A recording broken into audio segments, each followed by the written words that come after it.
Mr. Pop. I feel so welcome each time that I return, like those simpler times from not that long ago. I love those dear hearts and gentle ponies, true friends, no matter where you go. No matter where you go. Home, home sweet home, it's where I'll roam. Yeah. Good evening, children! This is your #1 Andalusian of the airwaves, DJ Pony!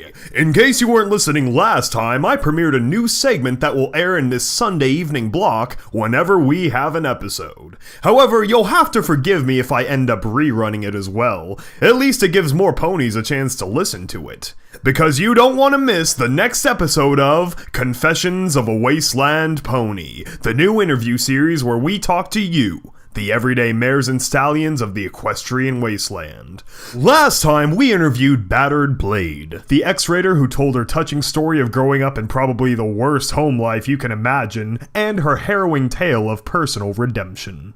Unfortunately, a few of the residents of 10 Pony Tower weren't pleased with the fact that a former raider walked amongst them and made their complaints known after the show. Honestly, I'd be more upset, but there's just no talking to some ponies. So I'm having my assistant Homage look into possible off-site locations for use for the undesirable ponies in the future, whose moving stories will tug at your very heartstrings in a way that fancy-pants snobs just can't. But until then, buck 'em, because our next guest is a rotting talking corpse. No offense, Doctor. It's hard to argue with the truth. If I weren't looking at you with my own eyes, I'd say you were dead. Or a light bulb. Exactly how many of those glowing patches do you have? You see, that is a very common misconception that the dermis is the bioluminescent organ. In fact, if you do happen to see a glowing ghoul, it is not their skin that glows, but their blood. Every artery, vein, and capillary carry the same isotopic glow of Kleitenkopf radiation. You know, at first I didn't think you were a threat, but everything about that sentence scared me. Ah, yes, you should be scared. Ooh, brr, ah. Welcome to the show, Dr. Strawlung Greenshift. It is a true joy to be here. I listen to your station at all hours of the day. Well, we are one of the only stations that doesn't play old marching music, or even better, slaver propaganda. Yes, the pickings are slim indeed. But the music you play brings me back to better times, when the sun still shined and Equestria was in a true golden age. Careful now, you're going to show your own age if you remember that far back. Just how old are you? You know, somewhere I lost track around 250. That's amazing. You're probably one of the oldest ponies in the world now. I'm pretty sure that means that we can all refer to you as Grandpa. Oh, I take that as a compliment. I love children. You do seem like the fatherly type.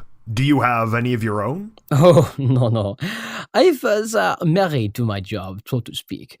However, I had more nieces and nephews than I could carry. I was from a big family, you see. Lots of brothers and sisters. It was quite common where I grew up. You come from Dusselhof, if I still know my accents. Ah, yes I do. Beautiful countryside on the eastern slopes of the Royal Mountains. Despite mostly knowing the common tongue, we never did lose our pre-equestrian manner of speech. What is the present if it fails to stand sturdily on the foundations of the past? Well, chaos is the first word I'd choose, but luckily we have your 2.5 centuries of experience to help us out. First off, what are you a doctor of? I am educated and experienced in biology and diagnostic medicine. Educated? So you have a degree, and don't just call yourself a doctor because you've been sawing off limbs for years and seem to be good at it? Well, Why not both? But yes, after receiving my degree, I worked for 25 years at the hospital there in Düsseldorf. 25 years? So you already had a decently long life even before the bombs fell. Yes, I did. In fact, I opted to return to my alma mater when I retired to teach while pursuing my own research projects. And this is all while the Great War is going on? Yes, it was. The new ministries were formed about 2 years into my retirement. You must understand, though, that the ponies of Düsseldorf were always having a tendency for isolation. We didn't pay the war much mind at all. We went about our lives, read the occasional sad headline, ticked ourselves, and moved on. In retrospect, I see how foolish it was to think that we were somehow saved or apart from the motherland just because we had maintained our individual identity. It wasn't until the Stapletech pony arrived that things began to impact us. What do you mean?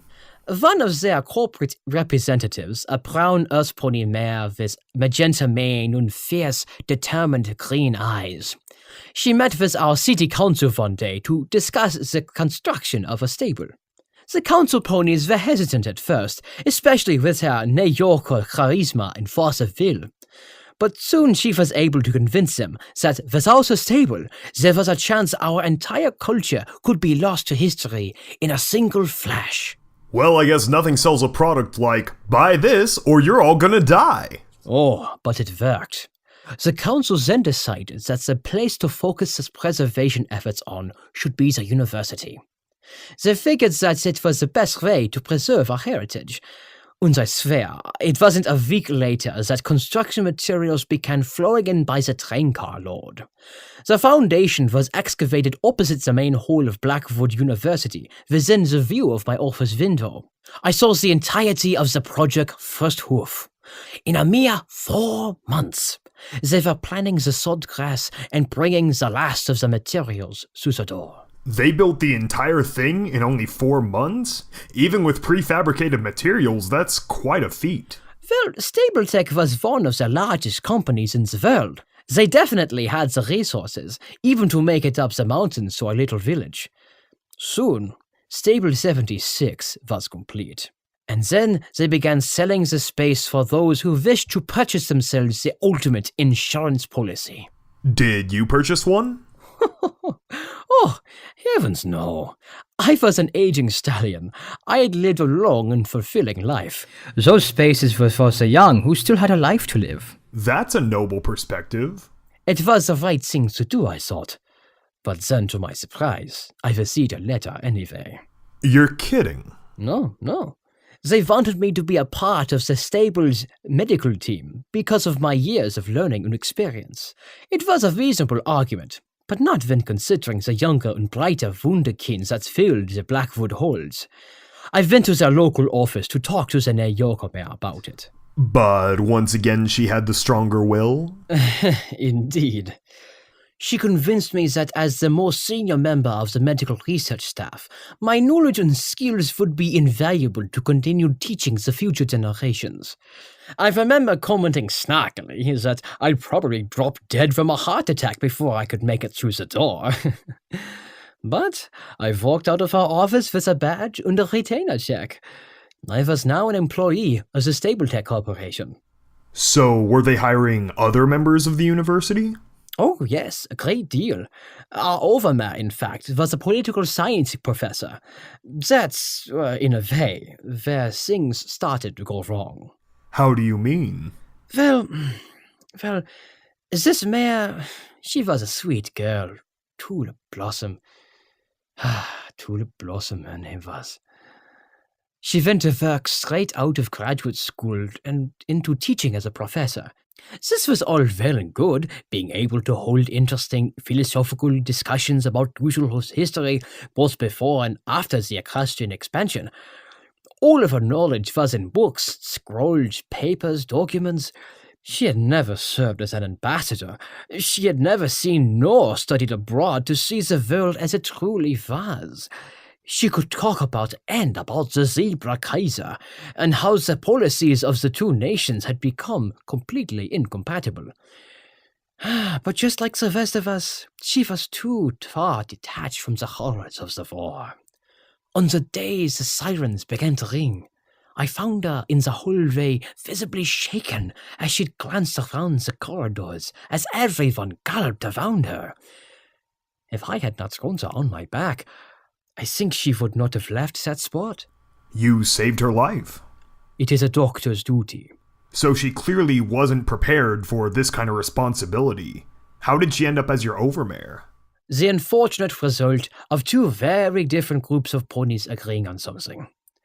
The council only agreed to the stable project if they could have the final say on the ponies that would staff it, to preserve our culture and traditions and blah blah blah. So of course they thought that Tulip, who was literally a living encyclopedia of Dusseldorf for the past 2,000 years, should hold the highest political office. They paid no mind to choose someone with actual leadership qualities to lead the small group of ponies in a closed space environment, after most of their families and friends had been consumed in magical fire. The poor girl. No amount of enthusiasm could have prepared her for the task. She reminded me a lot of the Ministry of Ice Mare. She was naive, believed too strongly in the goodness of ponies. When she heard the sirens and seen the impacts in the distance, something snapped. What do you mean, snapped? Once we were inside, when the stable door was closed, Tulip just sat there in the entrance corridor, staring at it. I tried talking to her. We all did. But she really didn't say much of anything after that. She would sit there all hours of the day until someone pulled her away to feed her or take her to bed. The reality of the war was too much for some to handle. How did the others in Stable 76 react? Things were actually okay for a while. Everyone knew about Tulip's state of mind, of course, but each of us individual section leaders were able to keep everything functioning and under control for the moment. We ran the stable as a council, just like we had in the world before. But then something much worse happened. DJ, do you know about how the stables were organized? Well, I've seen the layouts for a few of them. Well, Stable 76 was quite unique. It was outfitted with a so-called Clipper Magical Energy Generator, which stood for Crystalline Liquid Inertial Propulsion Reactor. Many stables were being outfitted with similar units, but we were told that Stable 76 was constructed around the largest one they'd ever produced. It was about 4 times larger, with 100 times the amount of fuel. The Splendid Valley facility sent enough barrels of the liquid crystal to satisfy even a Dragon King. At least, that's how the engineers described it to me. They were told that it would power us for thousands of years, and said it could have untold usefulness for rebuilding civilization in the New World. I don't like where this is going. You don't have to be as bright as me to figure that out. One day, about 3 months after Doomsday, we all heard a loud boom echo through the hallways. We immediately scrambled to see what was going on. That is when we got a call from our chief engineer that one of the shielding manifolds had undergone critical decompression, which is scientific speak for the top of one of the damn fuel tanks exploded. I could hear the loud, fast-paced clicking on the rad counter from over the intercom. He said that one of the bugs had already died, and he was sealing off the level. By the goddesses. We didn't know what to do. His team was doing all they could to contain the leak. But we couldn't just sit around. We searched through all of the files and procedure manuals we could, but couldn't find anything useful that the engineers weren't already trying. Until we saw the list of the mainframe's administrative permissions. Near the bottom of the list was the communication line for Stapletech's Central Installation Command. It was the main operations center for all the stables. They were there to provide everything from technical support to a master spell matrix to emergency situation assistance. And clearly critical reactor failure qualified. But the problem was, only the Overmare could establish the communications. Why hadn't you just replaced Tulip with someone else? We couldn't.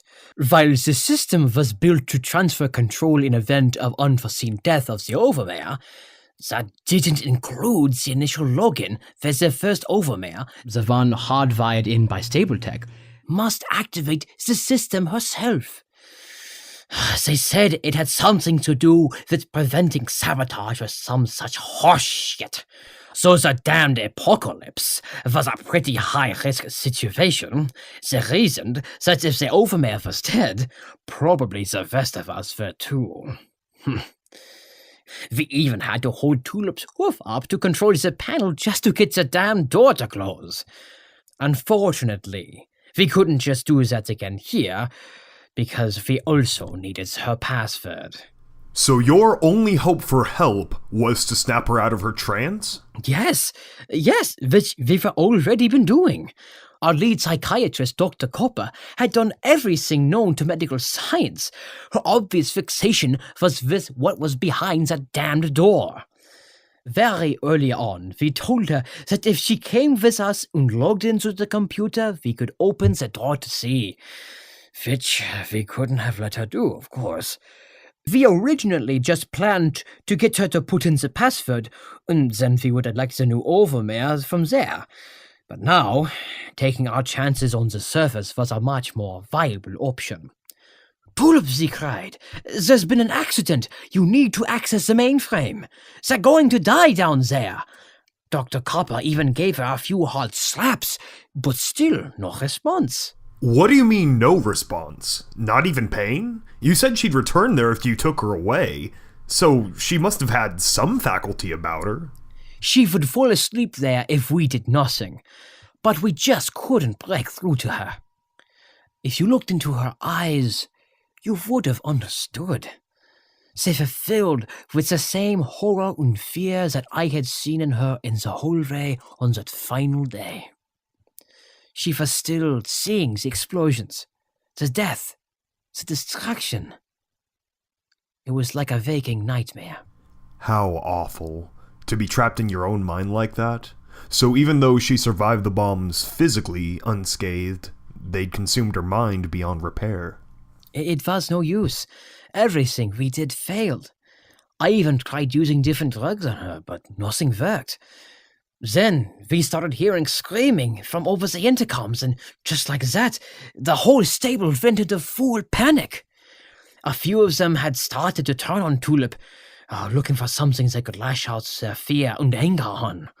They were so close to becoming a mob, but I couldn't let that happen to her. She had been through enough. We all lied and said that Tulip couldn't do anything anyway, because the reactor failure had shut down the power to the door and sections of the mainframe. Hold on, you had to lie about that? Part of your reactor had exploded, but you weren't experiencing any power issues? Strangely, no. Everything was running just like it should. We didn't even know what had caused the damage in the first place. Days had passed since we had tried the intercom. The screaming had stopped, but now it was just silence. As far as we knew, the area was flooded with radiation and all of them are dead. Unfortunately, only one of that was true. About a week after the silence, we were making plans for long-term function when the speaker came to life again. "Hello? Is anyone still there?" the stallion said. "Please, I'm still alive. Someone help me. There are others too." Suddenly, they had to make a decision. Did you think you could save them? They were still in a highly irradiated environment, so even if we got them out, we needed to be able to clean them off before we could treat them or bring them near any of the others. Even opening one entrance to the level was highly risky, but we had to try. We could not just simply leave them to their deaths if there was still a chance. Plus, admittedly, I was already very curious that any of them were still alive. The doses they were exposed to should have killed them in a matter of hours, at the points when, well, they'd heard the screaming. So what was the plan? We decided to use the maintenance stairwell. It had decontamination rooms connecting to the reactor space. Now that the reactor's hazard sirens had been deactivated, we could still use that antechamber to pass into and out of the level without violating the radiological seal. We could bring a few survivors through there, where they'd be cleaned on the outside and rush them to the medical lab. Myself and 2 of the medical ponies suited up in full magical radiation suits. We planned on getting all of the survivors out into the stairwell as quickly as possible before resealing the area. We descended down into the reactor level, making sure all of the pneumatic doors in the shaft were sealed. When we opened the bottom door, we saw the stallion leaning against the wall where the intercom was. He turned with eyes full of gratefulness and relief. On the far wall behind him was a bright and radiant glow of the reactor. The main ignition chamber stood nearly 3 stories tall, as large as a grain silo. The pulsing cylinder mechanism inside of it thumped like a beating heart. Several of the fuel tanks stood behind it, one of which was nearly empty with a gaping hole in the pumping assembly above it. Did you see anything wrong with it? Could you tell what had caused the rupture? Sadly, I had no idea. The glowing liquid covered most of the floor below the reactor and had filled the whole space with a sick haze. The bodies of the dead were strewn across the wall farthest from the reactor, some of them thrown by the explosion. Many more were slouched against the doors, trying to get out. On the command platform lay the lifeless body of the chief engineer, his hoof still on the emergency switch. Then we saw the other survivors the stallion had mentioned. There were 5 of them, standing dumbfounded in a huddle in one corner off to the side. Everything seemed stable enough, so we went inside. But as soon as we walked through the door, the emergency alarm above the door started sounding, and it quickly slid shut. Bright yellow lights began spinning around the base of the reactor as the noxious machine began pulsing erratically out of rhythm. It began failing again the moment you went down there? An unusual coincidence, isn't it? The ponies in the corner all immediately turned to face us. Most of their hair was gone, coat, mane, and tail. The flesh was bubbly and burnt, as if they had taken a shower in boiling acid. For a moment, we looked at each other, but behind their eyes was a hollowness, an emptiness. There were no souls left inside, nothing above the most baser instincts driving them. We were realizing with every passing second what was about to happen. We were frozen beneath the door's siren as they were creeping ever so closer towards us. It wasn't until one of them sniffed the air and started to growl that one of my nurses started screaming and galloped towards the control box stairwell. The stallion from the intercom seemed just as scared and surprised. Surprised? Like they hadn't acted that way before the 3 of you showed up? Precisely. I think that before they caught our scent, they had just trotted aimlessly around the room since the incident. The stallion that called us, who had regained full mental function, was likely in a short coma for that week. He began running away with the nurse as I ascended up the chief's platform. My assistant and I tried to follow, but the 3 of the ghouls had already cut us off and were closing in fast. Before I could act, he darted towards the group and tackled them to the side. He yelled as the 4 of them collided against the wall, "Protect the others!" I looked up and saw that the other 2 ghouls were chasing the nurse and the stallion up the stairs. I galloped as fast as I could up after them. They both reached the control room box immediately and started pounding on the door in a frenzy. "Unseal the room! You have to let us out now!" They were panicked and scared beyond all reason, shoving aside the body of the chief engineer and undoing all the lockdowns from the engineering side. "No!" I cried. But it was too late. Oh no. One of the other section chiefs unsealed the level with an administrative override, not realizing what he'd done. Just like with the Great War, it only took a few moments for everything to fall to pieces. You see, the rupture of the fuel tank and the decaying of the liquid crystal released not only a great deal of radiation, but pressure as well. The entire space, which had been under a full quarantine seal, had been building an internal pressure which had reached nearly 5 atmospheres. When the others undid those seals, they added the reactor chamber back to the stable's ventilation system. What followed was a roar, as if a group of Pegasi had started a hurricane in the room. The compressed radioactive atmosphere forced its way through the air ducts, bursting through the vent covers and flooding the entire stable in the horrible green haze. And just like that, everything was contaminated? Everything. Over the course of the week, enough of the crystal had atomized that the air was thick with the particulate. Once again, we had heard the screaming, but this time it was coming from the upper levels as the entire population of Stable 76 was covered in the radioactive mist. But a few of you were safe. You still had on the full magical radiation suit, as did your assistants. They did, but that didn't matter for long. After the distraction of the decompression, I looked down to see that my stallion assistant had been torn to pieces by the group of ghouls he had tackled. They bit and tore at him until he wasn't much more than a pile of tissue. I'm so sorry. No one should have to experience nor witness such a death. The poor soul.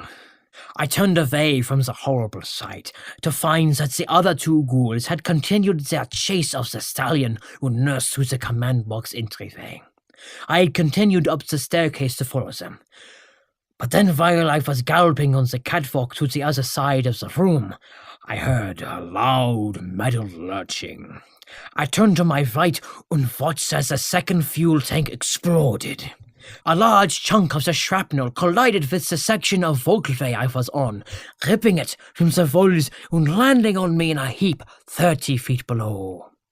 I had never felt so much pain in my life. I had wished I had passed out or died instantly. The smaller glass shards tore my radiation suit to pieces while I was soaked in the liquid crystal that covered the reactor piping. The sensation in my skin burned so deep, it felt like hot metal rods were being driven into my bones. I quickly scrambled to crawl out from below the wreckage. When I got free of the large chunks, I fell to my knees, due to the fact that 2 of my legs were broken, along with several ribs and vertebrae. I collapsed on the cold concrete ground, unable to move any longer. The last thing that I saw was a pulsing glow of the reactor, and the fuel from the second tank flowing towards me. By the goddesses! I'm pretty sure that is the most incredible story anyone has ever told me about their own death. But somehow not the first. Well, you know, I never really thought of it like that before. Thank goodness. Luckily, that was more pain than I've ever had to experience again. I guess I ended up paying it forward, so to speak. Really? You don't feel pain anymore? It's not that I don't feel it. It just doesn't hurt. I could stab myself straight through my leg here, and it wouldn't feel like much more than getting poked with a pen. I would demonstrate, but you'll already have enough work decontaminating the room already. It's nothing a little Abraxo soap and Rataway can't fix. And speaking of Rataway... That is a very good idea. My radiant personality does tend to average between 1 to 3 rads per second. Yuck, I'll never get used to that bitter orange aftertaste. Now, where were we? Oh yeah, you had just died. In a way, I did indeed. When I finally opened my eyes, everything in front of me was a glowing yellowish green. There were ripples and shimmers dancing around me. I remember thinking to myself, why does the afterlife look like unicorn piss? But then I moved my head as my faculties returned to me and realized I was lying several inches in the liquid crystal. My nose was just barely below the surface like a submersible's periscope. Remembering the danger, I immediately sat up on my haunches and looked around, spitting out as much of the crystal as I could. Then I leapt back when I looked up and saw the 3 ghouls staring straight back at me. "Stay back," I cried, stretching my leg out in front of me to fence them off. "Stay back!"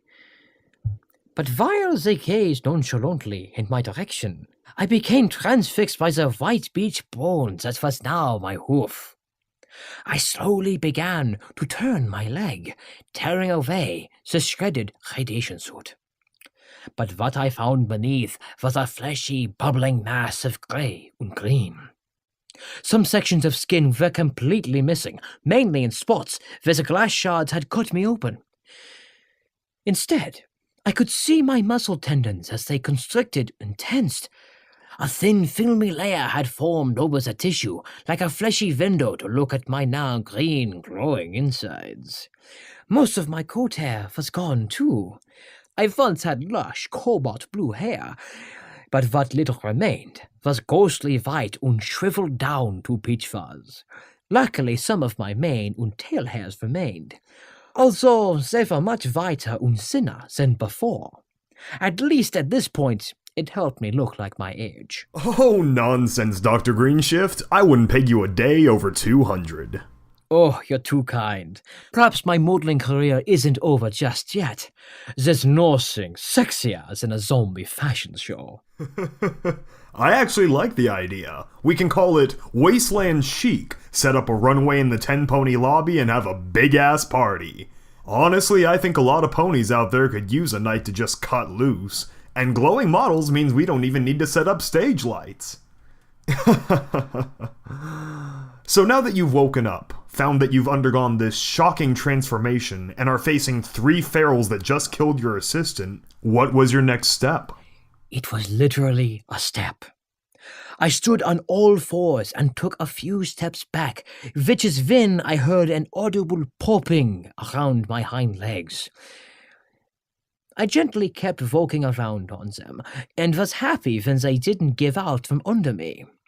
The bones had set themselves and already healed. I could already tell because I could see them through the spots on my leg where they had previously been protruding through. You see? It's right here, right there by the flexor tendon. Yes, I can see it, Doctor, but it doesn't really make for good radio. Well, you have a good point. The ferals continued standing there in a loose formation as I walked away from them. At this point, the entire reactor space was flooded in nearly a foot of the liquid crystal.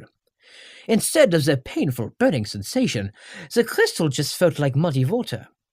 Since several of the catwalks were now piles of wreckage on the concrete floor, the door inside the command box was unreachable. So, I had to find a different way out.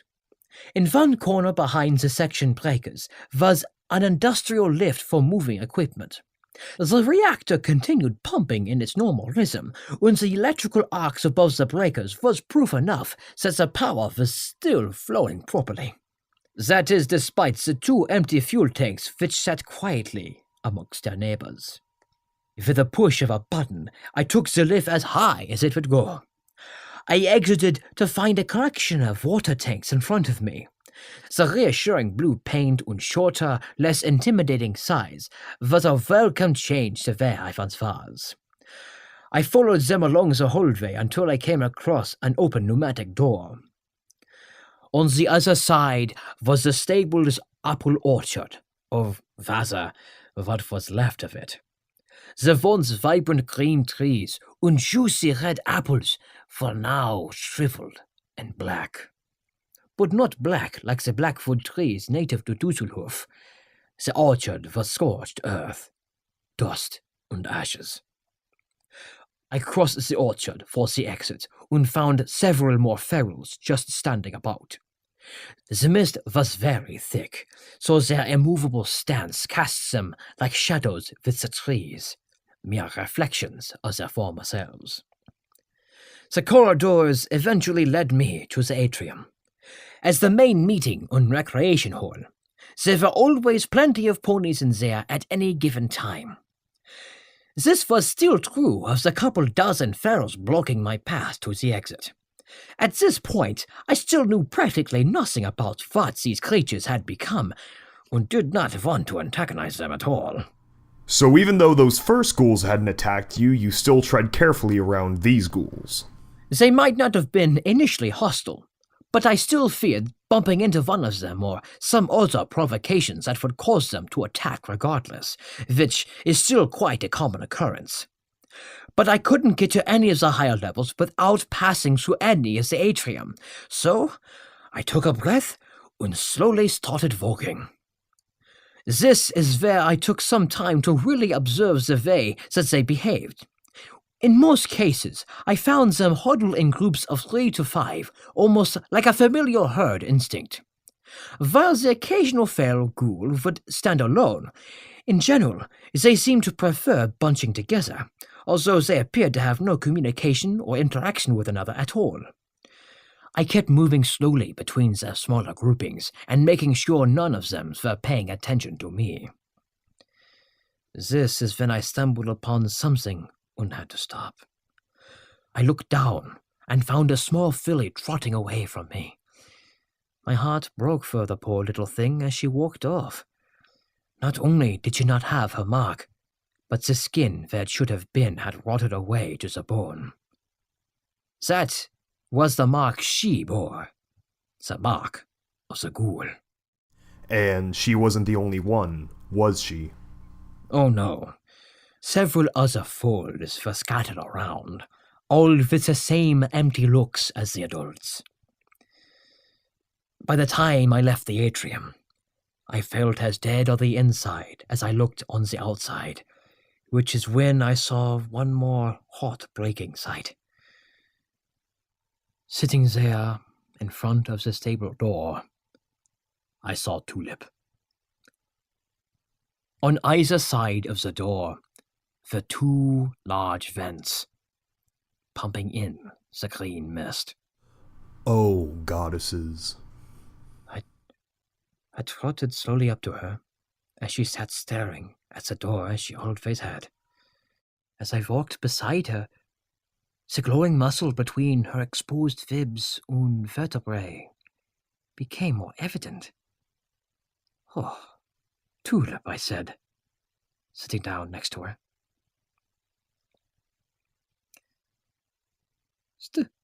Scarlung? I immediately turned to her as her eyes drifted away from the door and met mine. She had not spoken in nearly 4 months. Scarlung.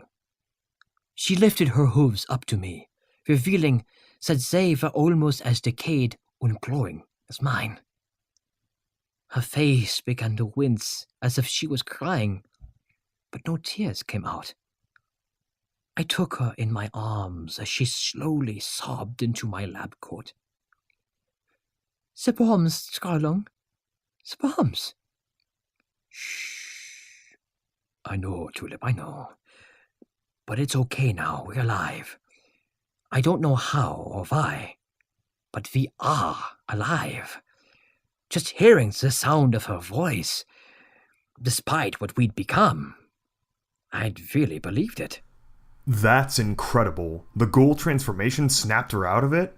Talk about unconventional medicine. It's rare that we hear of the Wasteland actually doing good for some pony, no matter how small that fortune would be. And not only that, but you weren't the only one to have not turned feral. Indeed, we weren't alone either. While we sat there, a small group of ponies walked into the room. Doctor Greenshift, is that you? We thought you died in the second explosion. So did I. I said, is there anyone else? Not many, about 2 dozen. They gathered in the Overmare's office. As she said that, she looked down at Tulip and was shocked to find her looking back. Hello, Dr. Copper. Tulip said. Once I picked their jaws up off the ground. I do mean that figuratively, not literally. Well, that saves me the trouble of asking. We met up with the others, and I found that I had been passed out for nearly a week. The transformations had happened very quickly, a matter of hours. Most of them had passed out from the pain for some period of time. The only difference was if they were still ponies when they woke up, if they woke up at all. The other survivors led Tulip and I down to one of the large storage rooms on the 3rd level. On my way up from the reactor room, I passed about 75 feral ghouls before meeting up with the roughly 24 survivors who had maintained their intelligence. Stable 76 had a population of 1,000 ponies. This storeroom is where the rest of them were. The room had become a sort of mass crypt. Most of them didn't make it at all, Dr. Copper said. They were beginning to decompose, and we didn't know what else to do. We've only covered a few levels so far, hallways and such. Most of them are in their rooms. We thought of the orchard at first, but there isn't enough time. Tulip turned away and buried her face into my shoulder. It's not ideal, I said, but it's the right thing. Let's go get the others. It took a few more days, but we did our best to lay them with their families, taking with us any pictures or meaningful items we found near them as well. This is how I discovered the fate of both the nurse and the stallion we had gone down to save. Once we were done, we sealed the space and marked it with a memorial plaque. Dr. Greenshift, I must say, as powerful as your story is, and despite everything that you went through, to think that the first reaction all of you had was to give the dead a proper resting place is truly moving. If more ponies treated the living with that modicum of respect and dignity, the Wasteland would be a much better place. Thank you, truly. Your words bring a light to my heart, more than usual. So, things could only get better from there, right? Now that Tulip was functioning again, she could log into the system as Overmare, and you could finally get out of the stable. That is what we thought as well. But when she sat down at her desk for the first time and put in the password, the only response was an error message. You've got to be kidding. She tried it several more times, with every password she could think of, but they all failed. How could that be? Well, although Tulip was slowly returning to normal as possible for any of us anyway, she had no recollection of anything that happened since the bombs began dropping. She said that the last thing she remembered was me throwing her on my back and running off with her. Is it uncouth to say that sounds a little romantic? Not at all. But as far as we know, we were hit by the explosion, and when we woke up, we were zombies. Entering the stable, closing the doors, the reactor explosions, all of that was gone. According to Dr. Copper, now our only remaining psychiatrist, Tulip's mind was lost in a recursive delusional state. When she saw the explosions, the immense fear locked her into a state of waiting for the shockwave to hit her. Being blasted by the radioactive mist from the ventilation system must have finally resolved the loop in her psyche, which is why she finally awoke when I spoke to her. So, did she eventually remember the password? No, she didn't. Dr. Copper thought that because it had to do with the war, it could have been lost to the mental episode as well. But, she pointed out, compared to most of our shambling neighbors, Tulip should count herself lucky. So you were all trapped in the stable for the foreseeable future? Yes. However, it didn't take long for us to realize the benefits of being recently deceased. Perhaps I should speak more scientifically. Please do. We had a long time to observe not only each other, but the mindless pharaohs as well. I'm a biologist and a diagnostician at heart, and now I had nothing but time on my hooves. We were observing the advent of effectively a new species, and they, we, needed to be properly studied and described. The first findings came with some very simple tests. I discovered that ghouls don't really need to eat or drink water.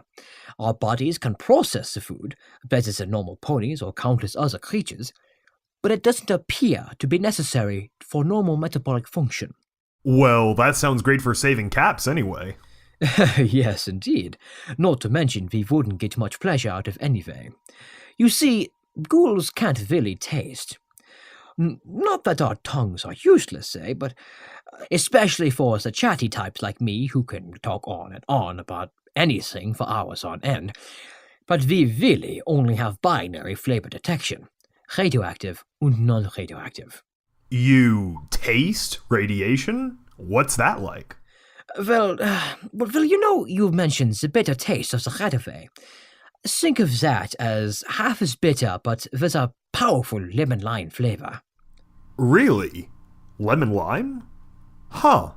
It tastes like lemon lime to me, anyhow. Tulip says it tastes more like raspberries. It could be different for any pony. From all those I've asked, it seems to be tied to a fruit of some kind that he or she enjoyed before the ghoulification. Not really something I'm studying heavily, but an interesting tidbit to say the least. Definitely. Kind of makes me want a laser lemon sparkle cola now. Homage, do we have any of those? They were a sponsor back in the day. Anyway. Oh, I miss Sparkle Cola too. Having a variety of flavors anyway. The problem of having one taste is that you get bored of it rather quickly. And speaking of bored, the next thing that the rest of us started to realize is that we no longer needed to sleep. If we could shut our eyes and slip into some sort of form of unconsciousness. But like with eating, it seemed essentially irrelevant, simply remaining as a vestigial trait. To put it to the test, I once spent an entire month without sleeping. There's no change in energy, critical thinking, or mood in any way. That sounds like it could be maddening. Oh, yes, it was. I think I read every book in that tables that wasn't burned beyond recognition. Thank goodness I didn't need glasses. Would glasses still have been an issue? Your body went as far as repairing your own broken legs within a week. Is ghoul regeneration really that specific?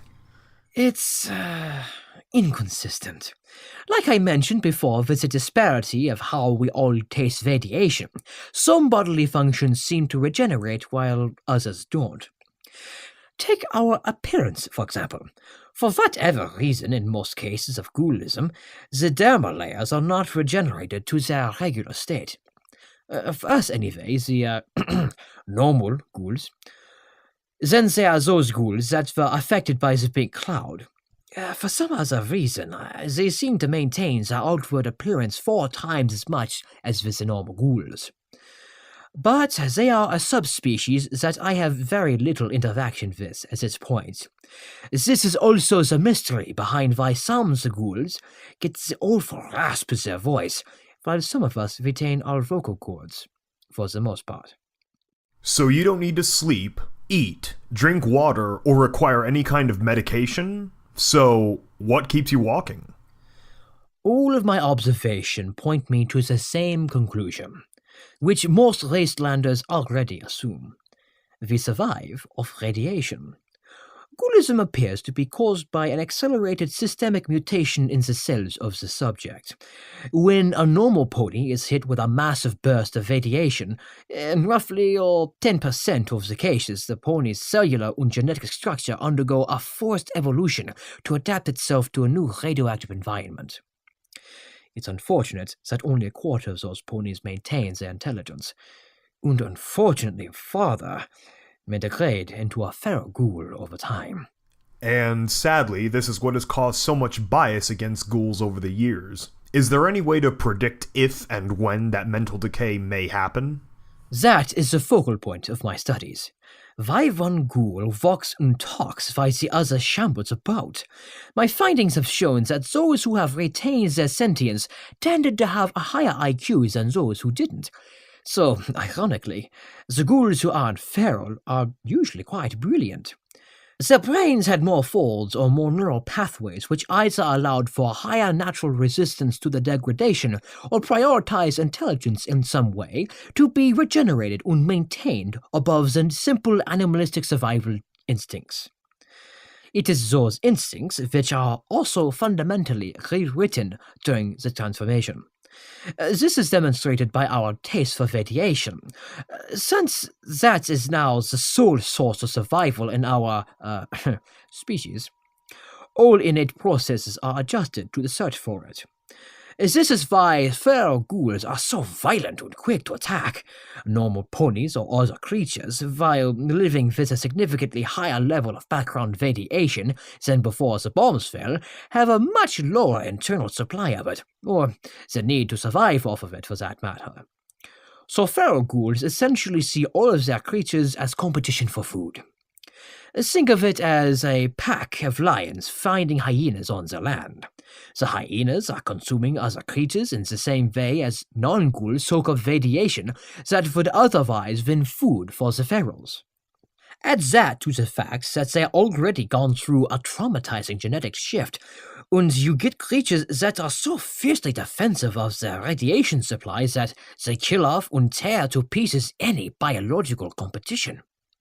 That is quite horrifying, but it does seem to make sense. So there are no outward signs of the mental degradation? No. There are very obvious telltale signs. It took a few more years of observing and knowing more sentient ghouls, but it explained a lot of what we experience in the stable. When a ghoul's brain decays to a feral state, they will begin screaming non-stop for upwards of several hours as all of their higher brain functions begin to die. And if that horrifying alarm isn't enough, they can pass into a coma that can last as long as a month before waking up as a feral. One of the leading causes of this degradation is usually because that pony has very few friends or purposes in life. Talking to others, maintaining friendships and relationships, having drives, purposes, ambitions, reasons to get up in the morning. These are things that stimulate the mind and keep it alive and healthy. Most cases of degradation happen in either outsiders or loners who travel by themselves. Without need to maintain those higher brain functions, the body eventually decides that they are unnecessary and kills them off to keep them from using up valuable radiation. The best way to keep ghouls from turning is by forging long-lasting relationships with them. Now that's a rule we can all live by. To think that they only want to soak up radiation sounds like a heck of a deal to me. They can take all the radiation we have lying around and just eat it somewhere else. If only they could reason, we could work this out with good old-fashioned diplomacy. Maybe then they'd stop taking bites out of our good-natured travelers. Even for sentient ghouls like myself, radiation is a major psychological driver. Interestingly enough, feral and non-feral ghouls alike tend to follow, and in some cases obey, glowing ghouls like myself, almost like a pack alpha. Heck, a glowing one could probably start a religion and get a pack of followers to obey him unquestioningly. Now that would be quite the story to report on. But it brings up another point. Why do some ghouls like you glow? Well, it's actually as simple as having a much higher concentration of radiation in our bodies than other ghouls. The exact amount of REMs varies based on the size of the ghoul, but any of us could become a glowing one simply by sitting in a high radiation concentration for a while. I've never not glowed as a ghoul because I've soaked up so many rads over the years that I'd probably have to explode twice to get rid of it all. Don't go giving anyone ideas. Good point. So is that battery life affected by a unicorn's magical capabilities? Well, I'm not sure as of yet what level the magical aspect plays into this transformation. Düsseldorf was predominantly an earth pony settlement. but I have found no statistical difference in rates of transformation into ghouls between unicorns and earth ponies. I wish I had more information on the Pegasi, but to this day I've only met one ghoul Pegasi from the Absolutely Everything store. Isn't she such a sweetheart? She sure has done her part in the grand scheme of things. Her Wasteland Survival Guide is such a useful piece of literature. It's a true testament to her own research. Oh, she is indeed such a wonderful mare. You should have seen the look on my face when she took to the sky. I couldn't believe those wings could even carry her, but she flew off at such an impressive speed. She's made several trips to Düsseldorf to deliver supplies and all sorts of things to our community. She knows she is welcome there at any time if she wants to ever find a new place to call home. However, the mare is stubborn and loves helping the other ponies of the wasteland too much, so we try to visit as often as we can. That's right, you're not taking her from us that easily. So, obviously, because I have you in my studio today, you did eventually get out of Stable 76. We did, indeed. But we were beyond surprised when the door actually opened. It was decades for us. We were only 27 in total, along with our 78 less talkative neighbors. We slowly herded them all into a different one of the large storage rooms. It was so much simpler to just keep them locked up for our safety, as well as theirs. So, we had quite a bit of space to ourselves. We played a lot of hoofball over the years. We've all read many of the books, listened to all the old music, the radio plays, and the like. The occasional motion picture, too, the few we had. Heck, most of us ended up writing a few books ourselves. We had nothing but time at our disposal. But, as the years drifted on, and we had our various conflicts, we only needed to hear the moans of our brothers and sisters, or look at the memorial plaque to quickly put our differences to rest. We were by ourselves in this world, left to spend an eternity together. The bonds we forged were unlike any other we knew from our past, and all 27 of us still live there to this day. The day the door opened started like all the others. It was life as we had come to know. In most cases, we'd lived over twice as long as ghouls than we had in our previous lives. As much as we tried to keep the spirit of past friends and ancestors alive, the memories faded and had grown foggy over time. But on that day, it all changed at high noon. We all heard a loud rumble as the machinery in the room roared to life. The large servo mechanism descended from the ceiling, and with a loud blast of steam and metal screeching, it pulled the great cork door from the wall and rolled away with a final boom. That's it? It just rolled away on its own? No one interacted with it or touched a control panel? Exactly. Fearful of what we would find on the other side, a few of us larger bucks approached the entrance with weapons in hand. But as we followed the tunnel to the surface, we saw no one. As we opened the secondary metal door, we gazed upon the surface for the first time in a century. What was once Blackwood University was nothing but bricks and wreckage around us. Not far away, between the university and the Grand Council building, was a large crater, 30 feet deep and 200 feet across. Most of the buildings around it had been leveled to their very foundations. We looked for the sun above us, but saw only the dark layer of the clouds. Aside from the clouds themselves, Düsseldorf was cast in the shadow of the mountain. The brightest source of light was in the crater itself, which glowed brighter than even the stable reactor. There were also glowing mushrooms of some kind which had mutated from the radiation as well. Düsseldorf had gotten a lot of rainfall, leading the fungus to sprout up all over the town. It was the closest thing we had to grass. And Dusselhof used to be very lush, covered in fields of beautiful flowers. In so many beautiful colors, too. There wasn't much left, but it was still home, and so we worked to rebuild it as best we could. So, did you ever find out what caused the door to open? That is indeed the greatest question of them all. We might have gone on not knowing too, thinking the door's opening was part of a system default programming. And it was too, but not for those reasons alone. Some days, after the opening of the door, Tulip and I happened to both be in the Overmare's office. Tulip still used the attached living quarters and the office for everyday tasks, logging in as a normal administrator like the rest of us. But she turned on the terminal screen when she found a single notification. Final log transmitted. Experiment 76 complete. Select here to establish Overmare. Those few simple words confirmed the deepest suspicions we had harbored. It should have hit me the moment I looked at the calendar. The stable door opened exactly 100 years after the bombs fell to the day. Tulip's password hadn't worked, not because she had forgotten it, but because she was never intended to use it in the first place. Stable 76 was a long-term biological and sociological experiment to see the effects of heavy radiation on a population over time. Oh, goddesses. The thought had crossed our minds, of course.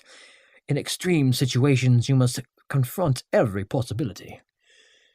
But perhaps naively, we had cast those thoughts aside, further pacified by the ultimately unrelated occurrence of Tulip's psychological breakdown. The first fuel tank erupted exactly 100 days after the door had closed. The second fuel tank was meant to erupt either when someone entered the reactor space or undid the quarantine seal. We were destined to be blasted with the green mist either way. As time ran its course, Stabletech's cameras witnessed every part of their sick game. I don't even know if anyone was still watching by the end. For all I know, the data of all the death and tragedy wrought upon us is sitting silently in a server bank. What an absolute horror you all had to go through. But it's comforting to know that in the end, you went through it together. You see, ponies of the Wasteland, one thing you must remember beyond all else is why we are here in the first place. Equestria did not fall to some cataclysm of nature. Someone pulled the trigger. The taint and rot of the Wasteland is only outward evidence of the sins of our past, the decay of the souls from that time. Never forget that the road to Tartarus is paved with good intentions, so despite reason or circumstance, we live in a dead world, and no amount of research or experimentation is going to remedy the situation. It is ponies like the survivors of Düsseldorf, the survivors of Stable 76, and the richness of their character that will move us forward. We can only shape the world for the better by being made of stronger stuff than our ancestors were. Am I forgetting anything, Doctor? I think that covers everything. Despite what we have gone through, we intend to put the Sable back into good use. In the century and a half since, we have built Düsseldorf up as a ghoul colony. The radiation levels are so high that very few creatures can come within 10 miles of the epicenter. Besides the radiological barrier, there are only a few train tracks and mountain passes that can even reach us. It is a natural safe haven for our kind. Ghouls face so much discrimination that they often have no place to go. So, we invite all that we can to come find shelter here. Do not stay alone and live in the fear of others. Come with us in Düsseldorf and find a community here, a place where we're always the same and you've got more than enough radiation to last for thousands of years. We have built out the technologies from the stable and have a thriving town on the surface. The Klippa generator, true to one of its promises, has been an endless wellspring of power.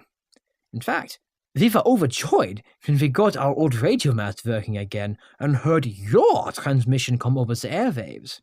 Oh, come now. You're going to make me blush. And that was 130 years ago.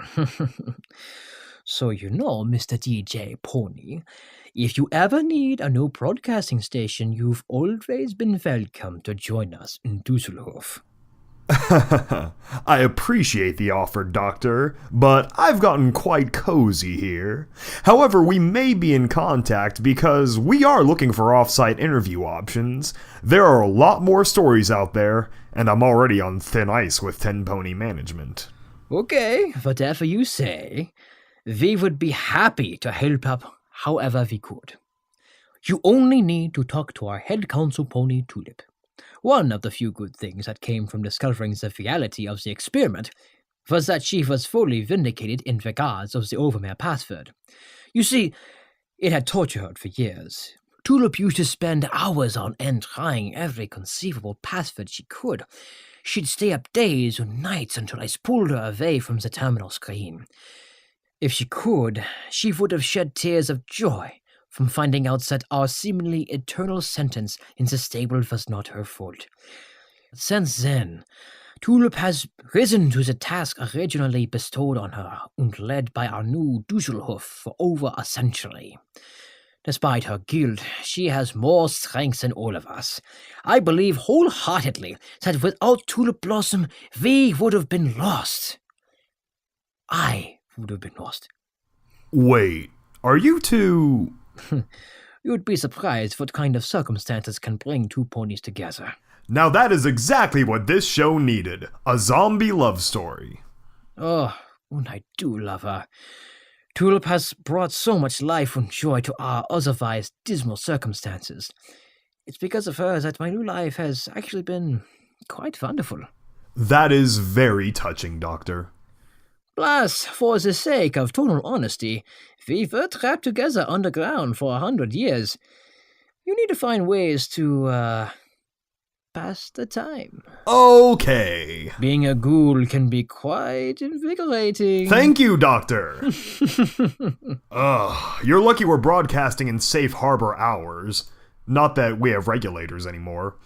So, ghouls of the Wasteland, if you're looking for some place to call home where people don't just point shotguns at you all the time, Dusselhof is the scenic ghoul colony for you. Just follow the transcontinental rail line through the Nevanstein mountain pass and look for the bright green glow. Apparently it'll improve your dating life as well. And for all the rest of you, respect your fellow pony, whether or not they look like a talking corpse. Not only could you make a great new friend, but you might find yourself with a tough, smart companion that can keep watch at night, not eat your food or drink your water, warn of high radiation zones, and be a great partner to have your back during a fight. In fact, a ghoul sounds like one of the best friends you can have in the Wasteland. So, thank you once again for joining us, Dr. Strawlung Greenshift. It was a pleasure, DJ Pony. Know that you will always have royal listeners in Dusselhof.